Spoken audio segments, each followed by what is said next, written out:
Good evening everyone.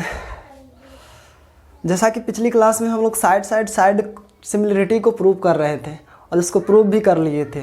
उम्मीद है आप लोगों को समझ में भी आया होगा। आज की क्लास में हम लोग एक नया थ्योरम को लेकर आए हैं और उसको प्रूव करने का प्रयास करेंगे। उससे पहले जो है हम लोग कुछ चीज़ों को सीखने का प्रयास करते हैं।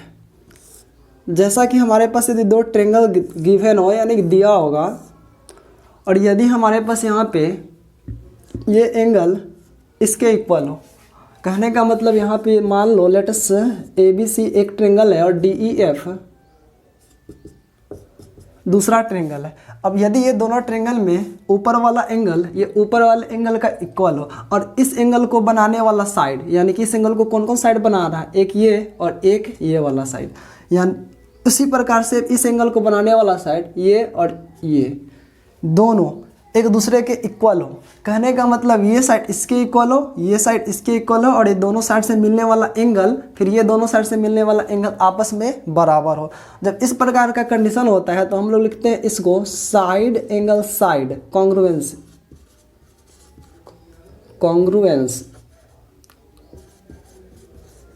और साइड एंगल साइड कॉन्ग्रुएंस से हम लोग क्या लिख देते हैं कि दोनों के दोनों जो ट्रेंगल होगा वो कॉन्ग्रुएंस होगा। ये कॉन्ग्रुएंस का साइन है। इसका मतलब हम लोगों को जब भी गिवन हो कि यदि दो गो ट्रेंगल है और दो गो ट्रेंगल में कोई एक एंगल दूसरे ट्रेंगल के एक एंगल के इक्वल हो और उस एंगल को बनाने वाला साइड जस्ट दूसरे ट्रेंगल में जो एंगल बन रहा था उसको बनाने वाला साइड के इक्वल हो तो दोनों साइड एंगल साइड से क्या होता है, कॉन्ग्रुएंस हो जाता है। अब यहाँ पे हम लोग क्या करते हैं, साइड एंगल साइड सिमिलरिटी के बारे में जानते हैं। अब साइड एंगल साइड सिमिलरिटी क्या होता है, यहाँ पे देखो जैसे if one angle of a triangle is equal to one angle of the other triangle and the side including these angles are proportional then the two triangles are similar। इसका मतलब यह हुआ कि यदि दो गो ट्रेंगल गिवन है, अब यदि दो ट्रेंगल गिवन है और इसमें यदि देख लो मान लो यहाँ पे लेटस एंगल A जो है एंगल D के बराबर है। अब जैसे एंगल A जो है एंगल D के बराबर है और साथ साथ हम लोग देखेंगे यहाँ पे क्या कि एंगल A को कौन बना रहा है। अब जैसे ही देखेंगे कि एंगल A को बनाने वाला साइड क्या है, AB और AC, फिर देखेंगे D को कौन बना रहा है तो देख रहे हैं DE और DF। अब यदि AB का DE के साथ और AC का DF के साथ रेशियो सेम है और ये दोनों एंगल क्या है, सेम है, तो हम लोग इसी को बोलते हैं साइड एंगल साइड सिमिलरिटी। कहने का मतलब यदि दो गो ट्रेंगल में एक ट्रेंगल का फर्स्ट एंगल दूसरे ट्रेंगल के फर्स्ट कॉरस्पॉन्डिंग एंगल के इक्वल हो और एंगल को बनाने वाला साइड क्या हो और एक दूसरे का प्रोपोर्शनल हो यानी दोनों का रेशियो क्या हो, सेम हो, तो इस प्रकार हम लोग बोल देते हैं कि जो दोनों ट्रेंगल है वो क्या हो जाएगी, सिमिलर हो जाएगी, है ना। एंगल क्या है of the other triangle same और उसके बाद क्या साइड इंक्लूडिंग का मतलब क्या है कि इसको बनाने वाला साइड क्या होगा, इसको बनाने वाला साइड के सिमिलर ये प्रोपोर्शनल होगा, तो ये दोनों क्या हो जाता है, सिमिलर। उम्मीद है समझ में आया होगा। अब जैसा कि यहाँ पे हमारे पास दिया हुआ है given triangle ABC and triangle DE in which angle A is equal to angle D, यहाँ पे बोला है ना if one angle of a triangle is equal to one angle of the other triangle, यानी कि यहाँ पे हम लोग लेटेस्ट कंसीडर कर लिए कि एंगल A किसके बराबर है, एंगल D के बराबर है। तो इस प्रकार गिवन था हमारे पास एक एंगल और इसको बनाने वाला साइड का रेशियो सेम था यानी AB by D is equal to AC by DF, ये भी गिवन था हमारा। तो इस प्रकार है। अब टू प्रूफ क्या करना है कि दोनों ट्रेंगल क्या हो जाएगा, सिमिलर हो जाएगा। ये रिजल्ट तो हमको याद है लेकिन कैसे होगा उसको जानने का प्रयास करते हैं। अब जैसा कि हम लोग यहाँ पे ये प्रूफ करना है, अब इसके लिए हम लोग सबसे पहले क्या करते हैं, कंस्ट्रक्शन करते हैं। कंस्ट्रक्शन हमारा वही होता है, थोड़ा सा बस चेंज हो जाता है। कंस्ट्रक्शन करते हैं, पहले तो हमको प्रूव करना है दो गो ट्रेंगल क्या होगा, सिमिलर होगा। इसके लिए हमारे पास क्या होना चाहिए, दो गो ट्रेंगल होना चाहिए। अब इसके लिए हम लोग क्या करते हैं, लेटेस्ट कंसीडर कर लेते हैं यानी टेक ले लेते हैं दो गो ट्रेंगल, एक ABC और एक DEF। तो इस प्रकार हम लोग दो गो ट्रेंगल ले लिए ABC एंड DEF। इस प्रकार लिए क्योंकि क्या होना चाहिए, एक एंगल बराबर होना चाहिए और उसके उस एंगल को बनाने वाला जो साइड इंक्लूडिंग है उसका जो है रेशियो क्या होना चाहिए, सेम होना चाहिए। तो इस प्रकार हम लोग ले लिए हैं कि AB by D is equal to AC by DF है, जो कि क्या होगा, 1 से लेस होगा। ये याद रखना है, साइड में भी लिए और इसमें भी ले रहे हैं। और फिर हमारा एंगल A जो है एंगल D के बराबर है। देख रहे हो कि AB जो है यहाँ पे आ रहा है और AC, तो यहाँ AB और AC आ गया, नीचे DE और DF आ गया इसका। अब ये गिवन है और साथ साथ वही कट करते हैं हम AB के इक्वल, इसमें से क्या करते हैं, एक DP खींच लेते हैं। तो मान लेते हैं यहाँ पे ये आया, ये आ गया हमारा P और यहाँ पे खींच लेते हैं क्या, Q। तो यहाँ पे कट करना था, AB के इक्वल क्या कर रही है, DP और AC के इक्वल DQ और फिर ज्वाइन कर लेते हैं PQ का। मतलब कंस्ट्रक्शन सेम है, एंगल हो या फिर साइड हो या साइड एंगल साइड हो, सब में कंस्ट्रक्शन सेम ही करना होता है, बस थोड़ा ये वाला अलग आ जाता है। अब इसके बाद क्या करते हैं हम लोग, प्रूफ में आते हैं। इतना समझ में आ गया। कंस्ट्रक्शन, कंस्ट्रक्शन में हम लोग क्या करते हैं, डीवी खींचते किसके, एवी के इक्वल, डीक्यू किसके इक्वल खींचते हैं, एसी के इक्वल, और दोनों को ज्वाइन करा देते हैं। अब प्रूफ में सबसे पहला स्टेप हमारा क्या होता है कि जो गिवन होता है ट्रेंगल एबीसी और ट्रेंगल डीपीक्यू, यहाँ देख रहे हैं एक एबीसी और क्या बन गया जैसे खींच रहे डीपीक्यू, इसको हम लोग जो है कॉन्ग्रुएंट करते हैं। कॉन्ग्रुएंट करने का मतलब क्या होता है, यहाँ पे अभी समझ में आया होगा कि साइड एंगल साइड से क्या हो गया, कॉन्ग्रुएंट हो गया। कैसे कॉन्ग्रुएंट हो गया कि एक एंगल इसके बराबर और इस एंगल को बनाने वाला साइड इस एंगल को बनाने वाला साइड को क्या था, इक्वल था। अब जैसे यहाँ पे हम लोग देखेंगे ए बी सी और डी पी क्यू में, जैसे देखो A B C and D P Q में, अब यहाँ हम लोग देख रहे हैं ए बी किसके इक्वल है, डी पी के इक्वल है। पता चल गया क्या, नहीं। कंस्ट्रक्शन देखो ए बी किसके इक्वल है, डी पी के इक्वल, तो यहाँ पे हम लोग लिख लिए A B is equal to D P, why क्या लिख दिया, कंस्ट्रक्शन, शॉर्ट में लिखा हुआ है कंस्ट्रक्शन। उसके बाद हम लोग देख रहे हैं एंगल ए जो है एंगल किसके बराबर है, डी, ये तो गिवन है हमारा, angle A is equal to angle D, तो यहाँ पे angle A is equal to angle D था, ये गिवन था। उसके बाद A C is equal to D F, क्या ए सी जो है डी एफ के इक्वल हो गया क्या, A C is equal to D F, sorry D F ने डी क्यू होगा यहाँ पे, तो A C is equal to D Q, क्या यहाँ भी गिवन है क्या। तो इस प्रकार हम लोग देखें कि जो एंगल ये ए बी है ये डी पी के इक्वल हो गया, ए सी जो है डी क्यू के इक्वल हो गया, और एंगल ए जो एंगल डी क्यू डी के इक्वल हो गया। तो इस प्रकार हम लोग देखें ए बी डी पी के equal by construction, angle A is equal to angle D given and A C is equal to D Q, ये बाई कंस्ट्रक्शन। अब यहाँ पे क्या देख रहे हैं, साइड एंगल साइड, देखो साइड एंगल साइड, इसको समझ में आया है, साइड एंगल साइड। तो साइड एंगल साइड कॉन्ग्रुएंस से हम लोग क्या लिखते हैं कि जो ए बी सी है और जो डी पी क्यू है क्या हो जाता है, कॉन्ग्रुएंस हो जाता है। तो इस प्रकार हम लोग लिख देते हैं by side angle side congruence A B C congruence similar sorry D P Q. अब जैसे ही दो को ट्रेंगल कॉन्ग्रुएंस हो गया तो कॉन्ग्रुएंस में याद रखना है कॉरस्पॉन्डिंग एंगल तो इक्वल होता ही होता है, साथ साथ उसका कॉरस्पॉन्डिंग साइड भी इक्वल होता है, सिमिलर में साइड का रेशियो इक्वल होता है, ठीक है। तो इस प्रकार हम लोगों को एंगल लेना होता है यहाँ पे। अब जैसे ही ये दोनों के दोनों कॉन्ग्रुएंस हो गया तो इसका जो कॉन्ग्रुएंस कॉरस्पॉन्डिंग एंगल होगा वो भी क्या होगा, इक्वल, यानी कि बी किसके इक्वल हो जाएगा, पी के इक्वल होगा। ये वाला जो एंगल है ये किसके इक्वल हो जाएगा, पी के इक्वल, और जो हमारा एंगल सी है ये एंगल सी किसके इक्वल हो जाएगा, एंगल क्यू के इक्वल। तो यहाँ पे सबसे पहले हमारा स्टेप होता है angle A B triangle A B C और डी पी क्यू को कॉन्ग्रुएंस करना, और कॉन्ग्रुएंस करने के बाद हम लोग क्या लिखते हैं, इसका एंगल को सिमिलर इक्वल कर देते हैं। तो यहाँ पे हमारा एंगल इक्वल हो गया, इसको इक्वेशन 1 हम लोग मान लेते हैं। अब जैसे इक्वेशन 1 मान लेते हैं तो फिर हमारे पास गिवन होता है A B by D is equal to A C by D, कुछ भी गिवन होता है वैसे नहीं होता, उसका यूज करना होता है हमको। तो इस प्रकार हम लोग देख रहे हैं कि A B by D is equal to A C by D F दिया हुआ है, इस यहाँ पे हमारा गिवन था। अब इसमें हम लोग क्या कर सकते हैं, देख रहे हैं कि ए बी तो गिवन है, अब जैसे ही ए बी गिवन है तो हम लोग यहाँ पे कुछ कर सकते हैं क्या, अब कर सकते हैं, जरूर कर सकते हैं, क्योंकि यहाँ पे देख रहे हो कि ए बी की इक्वल क्या है, डी पी, तो कर दिए यहाँ पे ए बी की इक्वल क्या रख दिया, डी पी रख दिए, और ए सी की इक्वल क्या रख दिया, डी क्यू, क्योंकि यहाँ भी हम यहाँ कंस्ट्रक्शन क्यों किए हैं, इसी को तो इधर उधर करने के लिए। तो यहाँ पे ए सी की इक्वल क्या रख दिया हम लोग, डी क्यू, तो यहाँ पे डी क्यू हो गया हमारा, नीचे जो था डी सी ठीक है, और डी एफ, डी ई और डी एफ ये दोनों सेम रहा। तो बाई कंस्ट्रक्शन हम लोग क्या रखे हैं, ए बी के इक्वल डी पी रखे और ए सी के इक्वल डी क्यू रखे। अब जैसे इतना कर दिए तो हम लोग देख रहे हैं डी ई एफ। अब ट्रेंगल डी ई एफ में क्या देख रहे हैं, डी पी है D P by D E, D P by D E is equal to D Q by D F, D Q by D F. अब यहाँ से क्या याद आ रहा है कि एक ट्रेंगल है, एक ट्रेंगल में ये लाइन है, और ये लाइन क्या कर रहा है, दोनों साइड को सेम रेशियो में डिवाइड कर रहा है, यहाँ पे D P by D is equal to D Q by D F. अब एक ट्रेंगल में एक लाइन यदि सेम रेशियो में डिवाइड करता है तो क्या होता है, वो लाइन तीसरा साइड के पैरेलल होता है। By converse of Thales theorem याद रखो, ठीक है।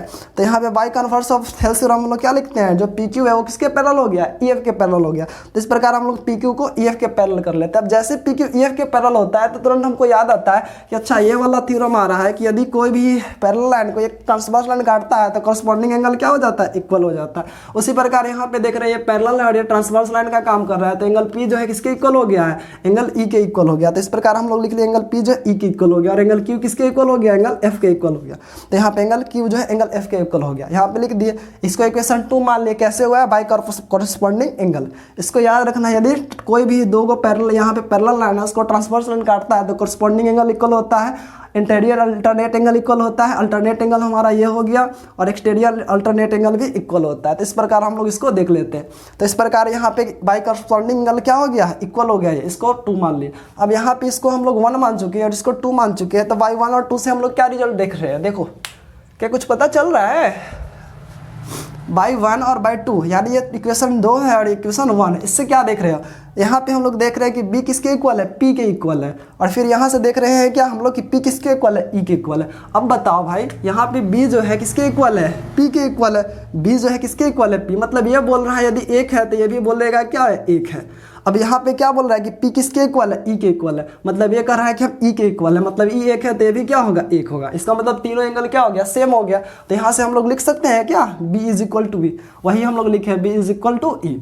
सेम यहाँ पे एक में क्या कर रहा है कि c जो है q के इक्वल है, मान लो ये c 2 है, ठीक है ना, तो q भी क्या हो जाएगा 2, क्योंकि c बोल रहा है कि हम किसके इक्वल है, q के इक्वल, इक्वेशन 1। लेकिन इक्वेशन 2 क्या कर रहा है कि q किसके इक्वल है, f के इक्वल है, मतलब जितना q है उतना ही क्या है, f है, यानी ये 2 है तो ये भी क्या हो गया, 2। तो इस प्रकार हम लोग देख रहे हैं ये भी 2 और ये भी क्या हो गया, 2। इसका मतलब, और ये तो 2 है, इसका मतलब c किसके इक्वल हो गया, f के इक्वल। तो यहाँ पे हम लोग लिख दिया c is equal to f। इस प्रकार 1 और 2 से समझ में आ गया कि एंगल b जो एंगल e के इक्वल हो गया और एंगल c इक्वल f के हो गया। अब इस प्रकार जैसे ही हो गया तब तो हमारा काम ही बन गया। एंगल a हमारा एंगल d के इक्वल गिवन था और 2 को जो हमारा एंगल था वो भी हम लोग इक्वल कर लिए। अब बताओ कोई 2 को ट्रेंगल है और उसका करस्पॉन्डिंग एंगल इक्वल है, इसका मतलब क्या होगा हमारा कि दोनों के दोनों ट्रेंगल सिमिलर हो जाएगा ना। तो वही लिख रहे हैं दस in triangle ABC and DEF, यानी कि ABC और DEF में ये तो गिवन था a is equal to D, यहाँ पे देखो a is equal to D, और यहाँ पे हम लोग देख रहे हैं कि b किसके इक्वल है, e के इक्वल, तो ये लिख दिया। और c किसके इक्वल है, f के इक्वल है। अब जैसे c f के इक्वल हो गया तो क्या लिख सकते हो, एंगल एंगल एंगल सिमिलरिटी। क्या होगा, यदि 2 को ट्रेंगल में करस्पॉन्डिंग एंगल बराबर होता है तो साइड का रेशियो तो अपने आप इक्वल हो जाता है और ट्रेंगल क्या हो जाता है, सिमिलर हो जाता है। तो इस प्रकार by angle angle angle similarity से हम लोग ABC को क्या लिख लेते हैं, DEF का सिमिलर लिख लेते हैं। तो इस प्रकार हमारा ABC किसके सिमिलर हो जाता है, DEF। क्या यही प्रूफ करना था हमें, देखो यहाँ पे है ना ABC जो सिमिलर DEF, तो इस प्रकार हमारा ABC जो है DEF के सिमिलर हो जाता है। इस प्रकार हम इसको प्रूफ कर लेते हैं।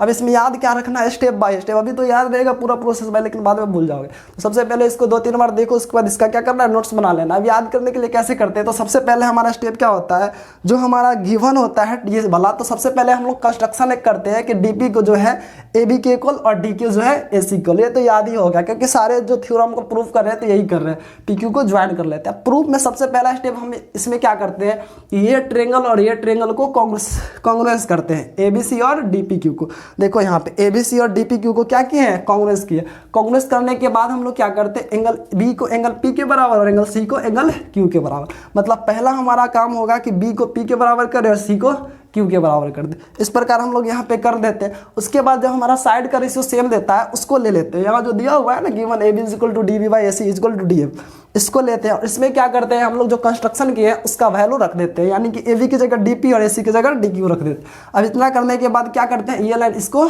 पैरेलल कर लेते हैं, क्योंकि यहाँ पे by converse of Thales theorem ये क्या हो जाता है, इसके पैरेलल, क्योंकि ये लाइन जो है ये दोनों साइड को क्या कर रहा था, सेम रेशियो में डिवाइड कर रहा था। तो इस प्रकार हमारा ये हो जाता है। इसके लिए क्या होता है, इससे के बाद करने से क्या होता है कि ये एंगल इसके बराबर और एंगल इसके बराबर, बस यही तो हमारा करना था।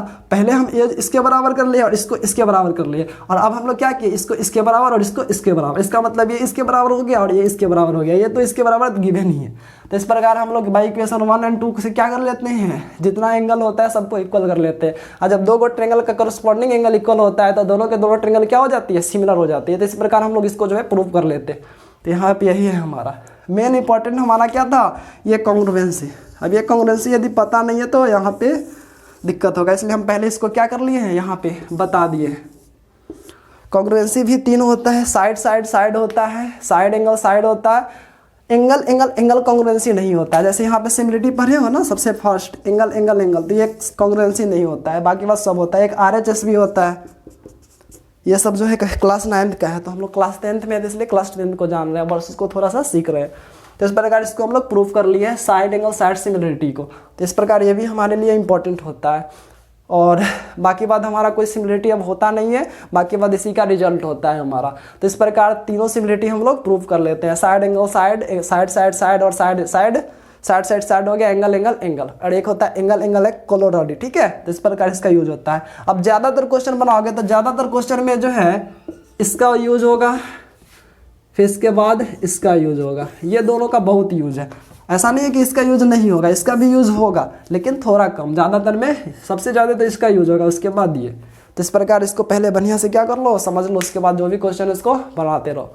अगली क्लास में कुछ नया कॉन्सेप्ट को हम लोग लेकर आएंगे, उसके लिए थोड़ा समय हो सकता है तो लग जाए, तो इसलिए हम लोग क्या करेंगे, इसको बार बार रिवीजन करो, नोट्स बनाओ और इसको याद करो, ठीक है। तो आज की क्लास को हम लोग हो सकता है तो यहीं पे समाप्त करना का प्रयास करेंगे। तो बोलो, कर देते समाप्त आज? चलो ठीक है, ज़्यादा लंबा भी अच्छा नहीं होगा, इसलिए क्या करते हैं आज इसको समाप्त करते हैं, ठीक है। Okay, goodbye, take care.